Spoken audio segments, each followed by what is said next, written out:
I'm happy for the players. I'm happy for our supporters. It was important to make sure that we could win 2 games in a row, and this was not an easy game. The teams are going to come over here and they're going to start dropping points. I think little by little Orange County is finding their form, is finding their way. The way we want to play, and also the way they play and their identity, is it's hard. It makes it hard for us. How compact they are, how much they wait for you on that very organized low to middle block, and then how quickly they can go into transition. So I think we dealt well with many phases of the game. I still think we have to keep improving. We have to be better. The reality tonight is that we're happy we got 3 points, but we need to keep working. There's a lot of room for improvement. Looking at that first half, there were moments where it felt like you were a little bit on the back foot. What do you think was the struggle in the first half? I think it was the first, yeah, I agree with you. The first probably 20 minutes. Sorry. Sorry about that. So it's alright, she's got a nice sneeze now, it's on the audio now. So I was saying, yeah, I think the first 20 minutes, it was hard for us to find the rhythm of the game. Easy mistakes and turnovers and build-up moments that little by little cost you a bit of a lack of confidence. And when you're playing an away match and you want to build out of the back, you need to have a lot of confidence and you need to be brave. So those little mistakes that were things that we just had to simplify and be more simple in the way we're building out, were costing us unnecessary turnovers. So that was building momentum on them. We got in at halftime, we talked to them, we told them what we saw and the importance for them to understand that we need to keep playing the way that we believe in. And if we keep pushing forward, the spaces were going to come. And I was pleased. I was happy with the second half. But like I said to you, I still think there's a lot of room for improvement. They changed their shape quite a bit in that game. It was 4, then 5, then 4 at the back. Yes, you're right. How are you adapting to that? Yes, you're right. So first half it was a back 4, then the second half they start playing with a 4, but then they make some substitutions. They change to a back 5. That's the importance of us and still keep building and keep adding to our game model and to our identity. It's for the players on the field to understand what they need to do in every phase of the game, but also what they need to do when the opposition can change and transform. Can we change and transform as well on the field and don't drop performance? That's key. And today we saw that we were pressing in a 4-4-2. We finished the game pressing in a 5-4-1. So the team is now adapting to different things. We're building with a back 3. At moments we're building with a back 4, dropping a midfielder or adding Rocco. So that little transformation within the game, it's important. And it's also important that we can make it quickly. And not just us on the sideline telling the players. Now the players reading and understanding those moments of the game too. Carlos in a different role today. How do you think he fared?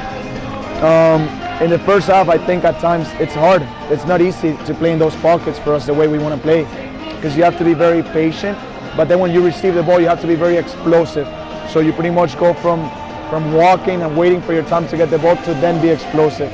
And then also the spaces are much more reduced, and you got to receive halfway turn. You cannot receive with your back flat-footed on the turn. So it's tough. It's not easy to play in those pockets, and I think he did a good job. Obviously, that's not his best position. I think he can perform much better in the base or as a double pivot, but that's what Carlos gives us. He could play as a center back, he could play as a right back, he could play in the middle of the back, he could play as a midfielder, he could play as a double pivot, he could play as a 10.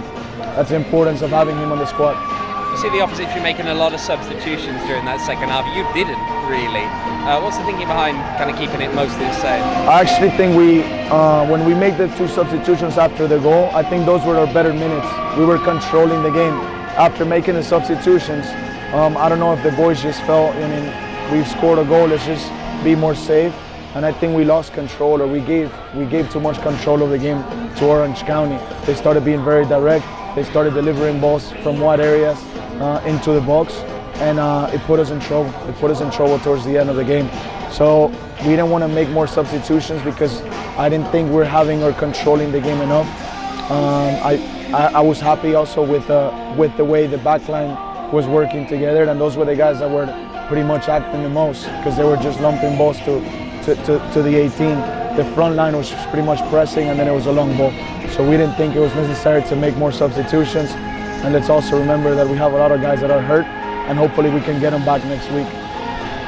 We know that Orange County are going to point to an incident in the first half, but they think they probably should have had a penalty. Did you get any look on that? I haven't.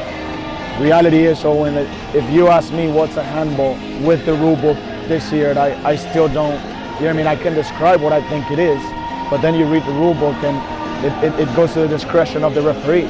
So at the end of the day, I think nowadays no one really knows what's a handball in the box when you're defending.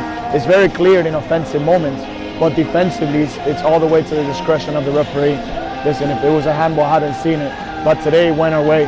Also, the reality is that in the past 2 or 3 games, they've been handballs on the box that haven't been called for us.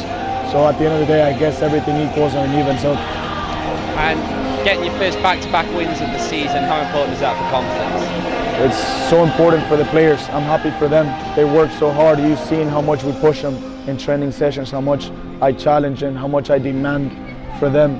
So I'm happy for them tonight, but I also want them to go home, and tomorrow we stay the night. We're gonna do a region session, we're gonna recover. I'm already thinking on Vegas. It's not gonna be an easy game. And also the players need to understand that we can still be better. We still want to be better. There's a lot of things that we can improve, and I can promise you we will improve.